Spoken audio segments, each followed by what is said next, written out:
Hello प्यारे दोस्तों, आप सभी का स्वागत, आभार एवं अभिनंदन आपके द्वारा बनाए गए ऑनलाइन प्लेटफ़ॉर्म पर। जैसा कि आप सभी थंबनेल में देख पा रहे हैं कि आज के इस सेशन में यूपी एलटी ग्रेड की जो वैकेंसी आई हुई है, इसको लेकर के हम यदि आपने एसएसटी विषय लिया है और आप जो है एसएसटी विषय से फॉर्म को अप्लाई करने चल रहे हैं, तो इसका क्या कॉम्बिनेशन होना चाहिए, आज के इस सेशन में बहुत ही डिटेल में आप लोग से हम डिस्कशन करने वाले हैं। क्योंकि आप सभी के बहुत ज़्यादा कमेंट वगैरह या कॉल वगैरह आ चुकी है कि बहुत से विद्यार्थियों के मन में ये डाउट बना रहता है कि क्या कॉम्बिनेशन होना चाहिए। कभी-कभार होता क्या है कि बच्चे तैयारी में लग जाते हैं, तैयारी करते हैं, फॉर्म को फिल कर देते हैं और जब एग्ज़ाम डेट निश्चित कर दिया जाता है, तो जो प्रवेश पत्र डाउनलोड करने के लिए ऑप्शन आता है, तो उसमें वो लोग वंचित रह जाते हैं। ऐसा आपको नहीं करना है, आज की इस सेशन में हम आपको डिटेल में सब कुछ जो है बताने वाले हैं। पहले एक बार मैं आप लोग से डिस्कस कर लेता हूँ, क्या हमारी बात जो है आप तक पहुँच पा रही है कि नहीं पहुँच पा रही है? जितने भी बच्चे हमारे साथ लाइव हैं, ज़रा आप लोग एक बार कमेंट करके देखें तो, सब कुछ क्लियर है? क्या हमारी वॉइस क्लियर है बच्चों? ठीक है। बिल्कुल, सब कुछ क्लियर है। चलिए मैं कंटिन्यू करता हूँ। यहाँ पर सबसे पहले एलटी ग्रेड का जो नोटिफ़िकेशन आया हुआ है, इस नोटिफ़िकेशन में साफ-साफ बताया गया है कि इसके लिए जो एलिजिबिलिटी होनी चाहिए, वो क्या होनी चाहिए? तो यहाँ पर थोड़ा-सा आप लोग ध्यान से समझेंगे। यानी कि शैक्षिक योग्यता को लेकर के जो बात आपसे की गई है, नोटिफ़िकेशन में क्या कहा गया है? आप उसको ध्यान से समझेंगे शैक्षिक योग्यता को लेकर के, शैक्षिक योग्यता इसमें बताया गया है कि स्नातक होना चाहिए, स्नातक मतलब हो जाएगा ग्रेजुएशन होना चाहिए और स्नातक के साथ यदि आपने बीएड कर रखा है, यदि आपने बीएड कर रखा है, तो जो है आप लोग फॉर्म को अप्लाई कर सकते हैं। ये शैक्षिक योग्यता में ज़िक्र किया गया है। अब यहाँ पर ध्यान से समझेंगे कि स्नातक की मैंने बात किया, ग्रेजुएशन की मैंने बात किया और प्लस बीएड आपने कर रखा है, तो आप जो है फॉर्म को अप्लाई कर सकते हैं। लेकिन ध्यान देंगे आज के हम इस सेशन में आप सभी से एसएसटी यदि आपने सामाजिक विज्ञान या सामाजिक विषय को लिया है और आप जो है इस विषय से फॉर्म को अप्लाई करने चल रहे हैं, तो हम जो है इसकी क्या शैक्षिक योग्यता होनी चाहिए, इसको लेकर के आपसे डिस्कशन करने वाले हैं। यहाँ पर ध्यान से समझेंगे यानी कि जो नोटिफ़िकेशन आया हुआ है उसमें क्या बताया गया है कि ग्रेजुएशन की बात करें, अगर स्नातक की बात करें, तो इसमें ये कहा गया है कि एसएसटी में जैसे अगर हम आपसे बात करें बच्चों, सामाजिक विषय में अगर बात करें तो जैसे इसमें टोटल जो है कितने विषय आते हैं? इतिहास आता है, इतिहास, दूसरा हो जाएगा राजनीति विज्ञान हो जाएगा, राजनीति विज्ञान, इतिहास हो गया दूसरा, राजनीति विज्ञान हो गया, तीसरा हो जाएगा क्या बच्चों? भूगोल हो जाएगा, भूगोल और अर्थशास्त्र हो जाएगा। अब यहाँ पर समझना क्या है? अर्थशास्त्र हो जाएगा। यानी कि जो सामाजिक विषय है, सामाजिक विषयों में इन 4 विषयों को मेंशन किया गया है। अब यहाँ पर ध्यान देंगे कि स्नातक को लेकर के क्या एलिजिबिलिटी के लिए बात बताई गई है। यानी कि इन चारों विषयों में से कोई भी 2 विषय अगर आपके ग्रेजुएशन में है और आपने साथ में बीएड कर रखा है, तो आप लोग फॉर्म को अप्लाई कर सकते हैं, ठीक है ना? अब यहाँ पर थोड़ा-सा बात समझेंगे, जैसे जैसे यहाँ पर अगर हम स्नातक की बात करें, आप सभी को पता है कि जो स्नातक होता है, जो ग्रेजुएशन होता है, ये कितने वर्ष का होता है? 3 वर्ष का होता है, ध्यान देंगे। यानी कि जो योग्यता में बात की गई है, यानी कि 3 वर्ष पूर्ण हो चुके हैं, यानी कि आपने जो ग्रेजुएशन किया है, अगर आपने ग्रेजुएशन पूर्ण कर लिया है, कंप्लीट कर लिया है और बीएड भी आपने कंप्लीट कर लिया है, तभी आप लोग फॉर्म को अप्लाई कर सकते हैं। अब देखिए जैसे फर्स्ट ईयर होता है बच्चों यहाँ पे, फर्स्ट ईयर हो जाएगा, सेकंड ईयर और थर्ड ईयर की हम बात कर रहे हैं, ठीक है ना? अब देखिए, यानी कि आपने ग्रेजुएशन किया है, ग्रेजुएशन 3 वर्षों का होता है, फर्स्ट ईयर, सेकंड ईयर और थर्ड ईयर होता है, ठीक है ना? अब देखिए, यहाँ पर थोड़ा-सा ऐसा लोचा क्या है इसमें, लोचा ये है बच्चों की यदि आपने फर्स्ट ईयर और सेकंड ईयर में आपने इतिहास और राजनीति लिया है, इतिहास और राजनीति लिया है, मान लीजिए कि एक सब्जेक्ट आपने हिंदी ले रखा है, फिर आपने क्या किया फाइनल ईयर में जो आपका हिंदी सब्जेक्ट है, इन इतिहास, राजनीति और हिंदी में से आपने राजनीति विज्ञान को छोड़ दिया सेकंड मतलब थर्ड ईयर में और थर्ड ईयर में आपने क्या ले लिया इतिहास और हिंदी ले लिया। क्या आप लोग एलिजिबल हैं? यहाँ पर एक मुद्दा बन रहा है, तो बिल्कुल जो है आप सभी एलिजिबल हैं, आप लोग फॉर्म को भर सकते हैं, ध्यान समझेंगे।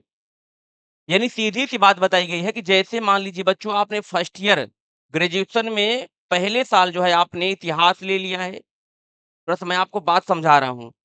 ग्रेजुएशन में मान लीजिए कि आपने इतिहास ले रखा है, इतिहास के साथ जो है आपने पोल साइंस को ले रखा है और पोल साइंस के साथ आपने हिंदी ले रखा है, ठीक है ना? भाई आप सभी को पता है कि फर्स्ट ईयर और सेकंड ईयर में ये तीनों सब्जेक्ट मस्ट हैं। थर्ड ईयर में एक सब्जेक्ट को ड्रॉप करना होता है और थर्ड ईयर में आपने क्या किया, पोल जो साइंस है इसको आपने ड्रॉप कर दिया, छोड़ दिया और फाइनल ईयर में आपने ले लिया इतिहास ले लिया और हिंदी ले लिया। बताओ क्या इतिहास और हिंदी का यहाँ पर कॉम्बिनेशन बन रहा है?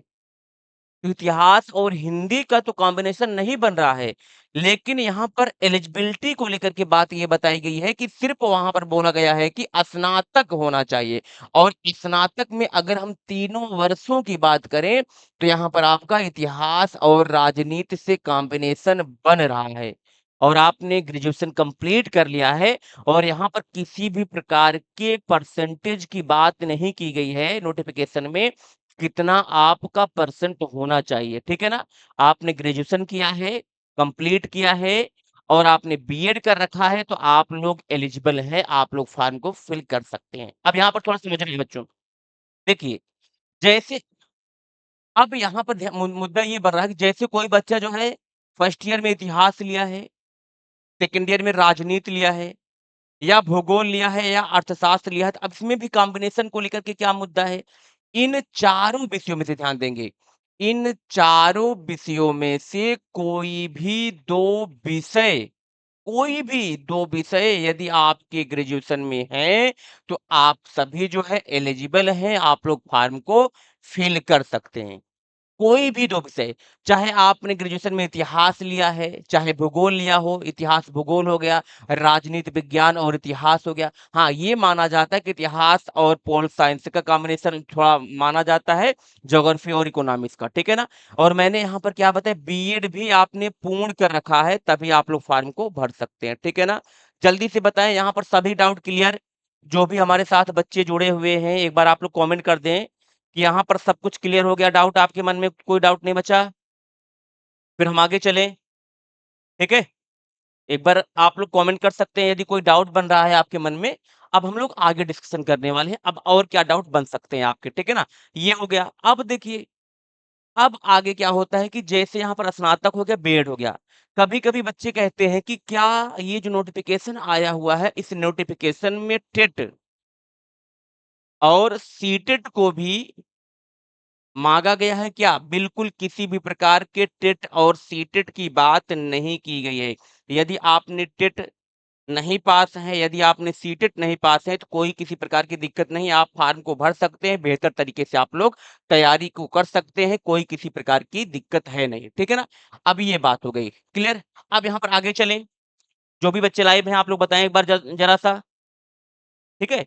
अब ये तो हो गया, यहीं पर थोड़ा-सा हम आगे डिस्कशन करने वाले हैं कि ये जो यहाँ पर आप सब्जेक्ट देख रहे हैं चारों में से, ये तो आपको मैंने बता दिया कॉम्बिनेशन कैसे है।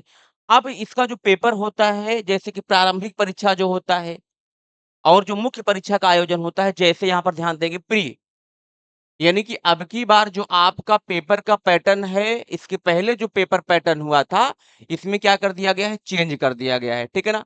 अब की बार क्या है, पहले प्रारंभिक परीक्षा होगी और ये जो प्रारंभिक परीक्षा होगी, अगर हम बात करें टोटल इसमें कितने प्रश्न आएँगे प्रारंभिक परीक्षा में 150 प्रश्न जो है प्रारंभिक परीक्षा में पूछे जाएँगे। अब इन 150 प्रश्नों की अगर हम बात करते हैं, ये क्वेश्चन कैसे होंगे, यहाँ पर ध्यान से समझेंगे। इसमें जो है 30 प्रश्न जो है, 150 प्रश्न में से इसमें 30 प्रश्न जो है आपके 30 प्रश्न आपके ये कहाँ से होंगे बच्चों?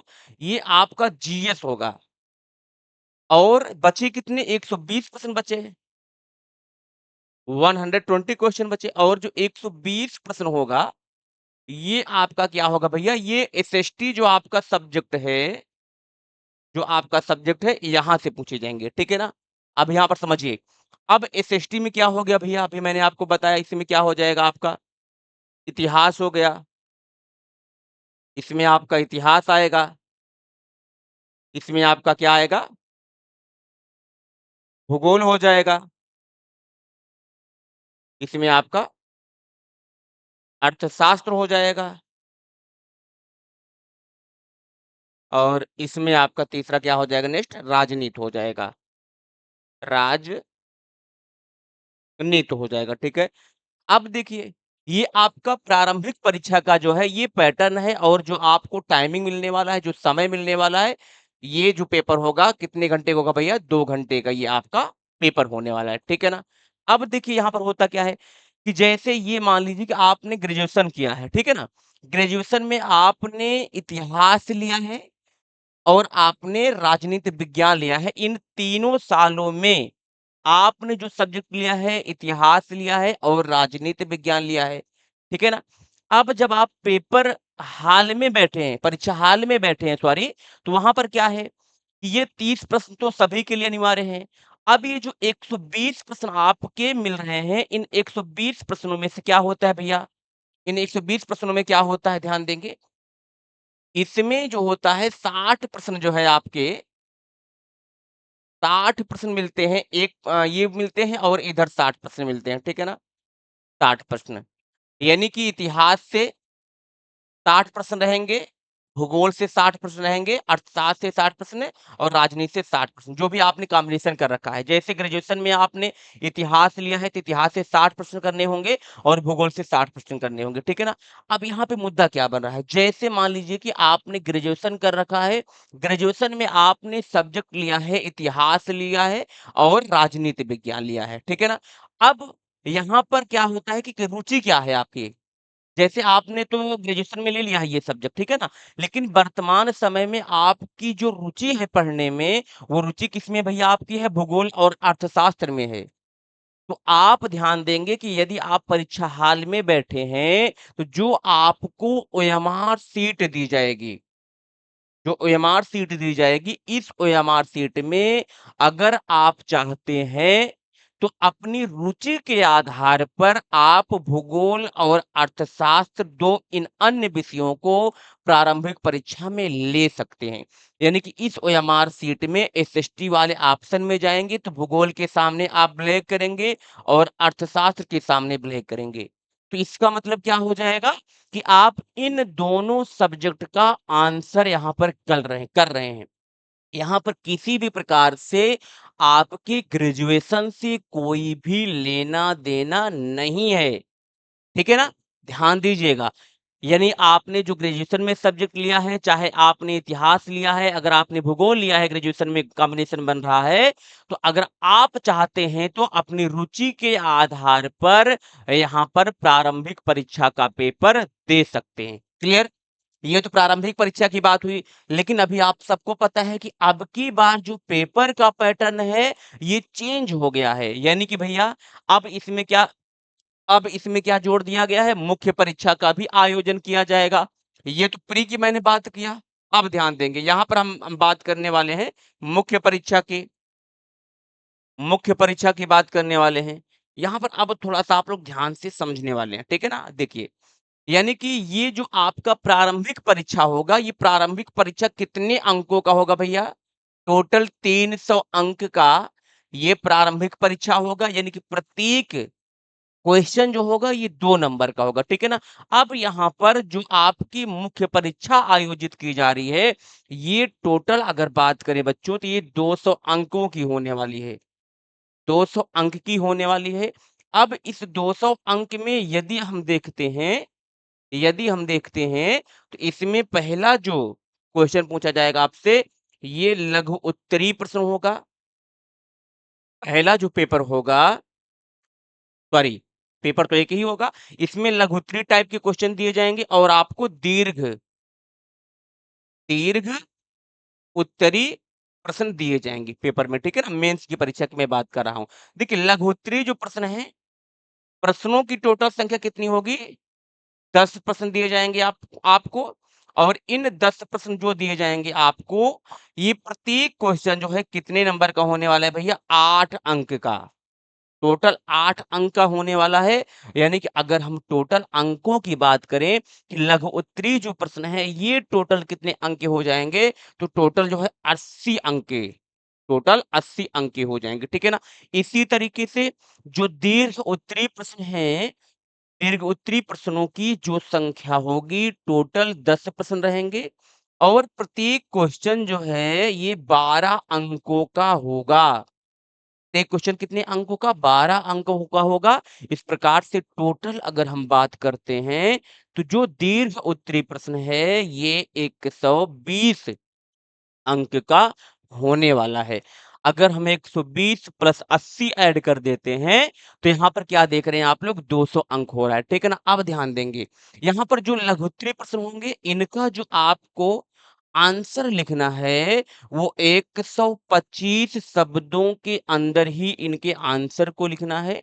और जो दीर्घ उत्तरीय प्रश्न हैं, इनके जो आंसर लिखना है आपको 200 शब्दों के अंदर, ध्यान देंगे।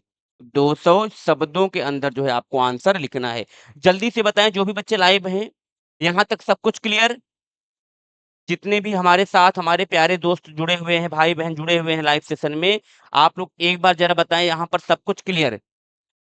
चलिए, अब यहाँ पर थोड़ा-सा आप लोग देखेंगे, अब यहाँ पर जो एलिजिबिलिटी को लेकर के मैंने बात बताया था, यहाँ पर थोड़ा समझेंगे।